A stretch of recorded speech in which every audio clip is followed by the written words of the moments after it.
at that point, I mean, obviously we've already seen a couple of games from them, but I mean, do you think they're maybe underestimating themselves a little bit in terms of how the community views them? I think least likely to win TI is an exaggeration, but I think most people would definitely put them bottom 8. And then as far as right, I mean, I'm trying to think about all the teams. I would probably put them on the border to bottom 4. Okay. Right now, the way I look at the field, they're probably in so contention for top 12. So slight exaggeration, but putting them in the bottom quarter, let's say, is generally how most people would have expected them to do. So far, the results, not too bad. I mean, of course, starting off against MVP Phoenix, one might argue a little bit of an easier opponent than other teams, but at least they get that good kickstart with those 3 points. So once again, they'll be playing against Navi tomorrow in the first match. It will be on Stream 3, though.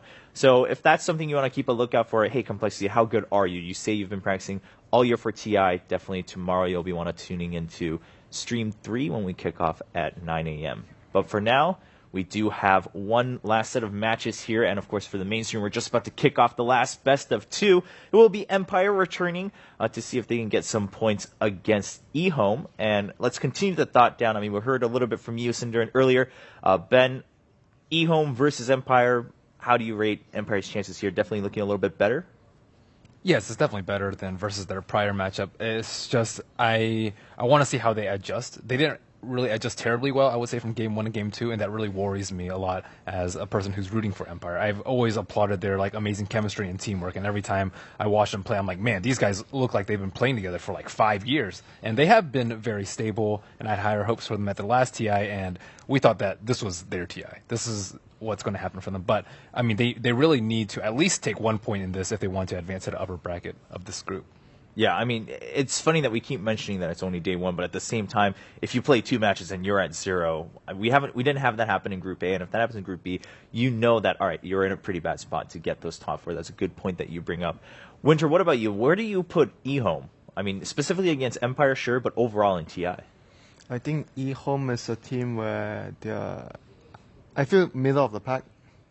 In China, there's after Vichy and LGD, there's IG, and I would say eHome is very close to CDAC, even though they beat them in the qualifiers. But I still feel like CDAC could also outdo eHome in that sense, even though they lost to eHome in the qualifiers. But they are really close together, and at times I feel when they are losing a lot of games, I feel RTK has been doing very poorly in the games that they lost, and he's a player where when we were doing the team characteristics, we put him as he's sometimes feast or famine. Yeah. I was about to bring that up. As we bring that up to the screen here, feast or famine offlaner. But at the same time, you guys were saying emphasizes favorable mid matchups. So where does the priority really go? I mean, is the offlaner's characteristics just a matter of just how the player is, and still they would prefer to focus on the mid lane matchups? He's the captain of the team as well, so it affects the whole team if the captain is having a bad game or he's having a good game. So the morale of the team is there because he's leading the team, and if he's probably having a bad early game, sometimes it reflects into the whole team's performance if the captain is not having a good time.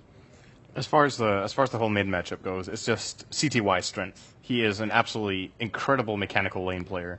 So eHome would be mistaken not to draft to their strengths, which would be give him a mid lane where he can, if untouched, he will win it 1-on-1. That seems like the recipe in more than 90% of their games. They always get CTY a comfortable lane. If not one, I feel like there are 2 types of mid lanes. There's the ones where he has Queen of Pain or Viper or something like that, and he runs the opponent over. Or TA is another hero of his. The odd one out is where he plays Dragon Knight, but it's never Dragon Knight versus Quap or Dragon Knight versus Shadowfeet where he's expected to lose. They will not draft him into that. So if they pick DK, it's where they feel like he can get away with it. All right. Yeah, something to keep a lookout for when we go into the draft here. On the side of Empire, I mean, do you think this is going to matter much for them during the draft, Ben? Or, again, are you more concerned about, hey, they didn't adapt that well in that first match. Do they have anything else where they can really step back onto the plate this match going up against eHome? I think that winning the lanes is going to be pretty difficult for them. Maybe concentrate on killing ROTK a lot and making sure that he doesn't have much of an impact on the map and zoning him out very early. I think that's going to be very important for them. Also, Yoki, I think, should move around a little bit more. In his Spirit Breaker, he had a double kill on the top very, very early, and then after that he was just He didn't really run around and help out the other lanes, which were suffering greatly as we saw the Ember Spirit. So I think they just need to, just band together a little bit more, TP, and help each other out, similar to how we commented on the Gyro play from Aggressive. He TP's in very, very early. And even without mana. He's there to help his team. And as as an off lane, as a mid, I think those are the players that I would expect to help out the most. The supports have been trying to do what they've been doing, but they have to make sure that the early game goes smoothly, so they aren't in a deficit. I feel like when they're in a deficit, they try and farm their way back in. Whereas if they're ahead, that's like really where they shine, where they exert map control, where the opponents like fear them. I don't really think they instilled any sort of fear in Vici in any of those games. Okay, all right. That's I think fair points from all three of you guys. We are looking at Team Empire. Just looks like, they are definitely reviewing just where things might have gone wrong or where they do want to adapt a little bit going up against EHOME. We saw the EHOME players just settling in as they are about to play their very first game of TI5.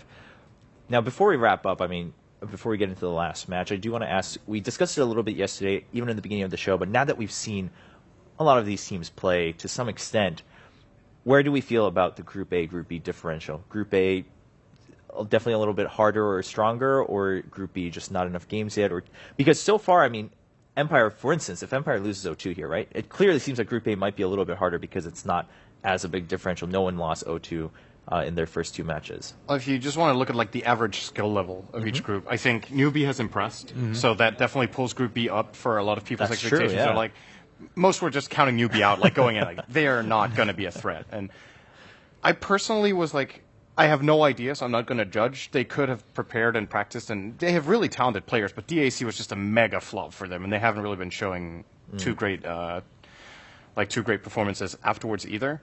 But they look pretty good against both EG and VP. VP. Yeah. So I could definitely see Newbie being impressive again this year. Probably not top 4, but they could be looking pretty good. And then I would say Vici Gaming looked good, all in all. That's true, yeah. So for me, I still think what I thought in the start. I said the groups are even. Yeah. I personally think that is the case, or as close as you get. Right on. Winter, were you more impressed by Vici and Newbie, just like Syndrome was? I think I remember I said that Group A was slightly stronger, but Newbie, because they are doing far better than expected, so I guess at this point it's more or less even, Group A and Group B. They are as tough as the other group. Right on. Ben, what about you? Specifically, let's talk in Group B. We've talked about Newbie and Vici a little bit, but EG, perhaps not as strong of a showing that people respect. We were talking about the drafting phase. We're not exactly sure what the reasoning there was of giving up the Lesh 2 times in a row. Where do you think EG is right now? I think their performance has been a little suspect, dropping a game versus Newbie, but at the same time, I still think their skill level and skill ceiling is really, really high. So I don't really doubt how far they'll go into the tournament. As far as the others, I think CDEC is really strong. I think, it's it's just a wild card, but they're really good. And on top of that, Empire has been just slightly disappointing, I would say, for me. Okay. Also in Group B, of course, MVP Hot 6 there. MVP, overall, it looks like at least one of the teams they want to get into the top 8 eventually. Do you see that happening, given, again, the, pleasantly surprising results from the other teams in Group B? I think MVP Hot 6 is going to place at least 2 placements higher than MVP Phoenix. But then the question for me is it going to be 12-10 or is it going to be 10-8? That's kind of where they are right now for me. Or actually, maybe arguably, MVP Phoenix could even be among the 3 bottom teams right now. It's a little hard to say with this little tape on them, but if an MVP team brings home a top 8, it's MVP Hot 6. I'm fairly confident already with what I think so, but I want to put an extra point on Phoenix where they have much more motivation because it's March last TI. He's going to Army, so I wouldn't count them out. They might pull out a surprise for us. That's true. I like that you bring that up because when it's a tournament like TI and that's kind of on the line where he's going to retire, that's kind of the joke, right? Some players say they're going to retire, they return, but if he has to go to the military for 2 years, chances are we're not seeing him play at least. Again, maybe he returns to coaching or something like that. But in that case, that could be a complete motivational factor. Maybe Phoenix pulls something out that no one ever expected.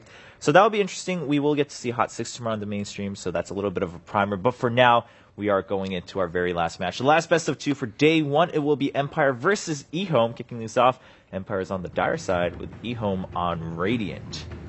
So we'll have to keep an eye out. I mean, specifically, of course, for eHome, as we've been mentioning, what are they going to do for the mid lane? That matchup, how is Empire going to react to that if they have a chance at all? And Empire, how are they going to adapt from their performance earlier? This is eHome's first series, yeah? Yes. So that would mean they have 3 games on one of the next days. Yes, it sounds accurate. I'll have to double check while we go through. Or What, wait, no, technically, no, they No, can have they 1, don't 2, have 2, to. 2, Yeah, because everyone has 1, 2, They're 2, one of 2, the teams that only plays 1 game if they want. Yeah. Never mind. Yeah, of course. So, yeah, this is their debut. I'm very curious to see their drafting more than anything. I think their eHome playstyle is pretty defined. As Winter said, what ROTK shows up today? Is it Feast or Famine? I really like the comics at DAC. That was hilarious. Did you actually get the English ones? Yeah, we have. Yeah. Yeah, it's pretty fun. It's a good way to describe ROTK. Like he's clearly an extraordinary player. He placed second at last year, commanding Vici, to almost take down Newbie in the finals. So I don't think anyone doubts his skill. It's just, he's a funny player to watch. He might just have too much to do at once, right? If he's maybe. drafting, he's captaining, and he's playing offlane. Like most other captains you see play support. Right. Some captains actually do play core roles, but it's pretty rare. And S4? depending, for example, S4. But depending on what team you're playing with, maybe if you look at a team like Secret, I think it's easier for any player because Team Secret are also incredibly experienced and that they don't really need very clear guidance and very clear leadership constantly because most of them just really know what to do.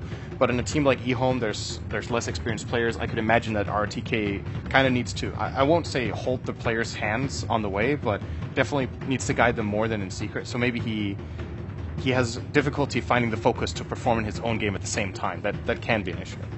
Okay, that sounds like it could be the case here for eHome. Now, Gyro was open, Tusk was open too, but Gyro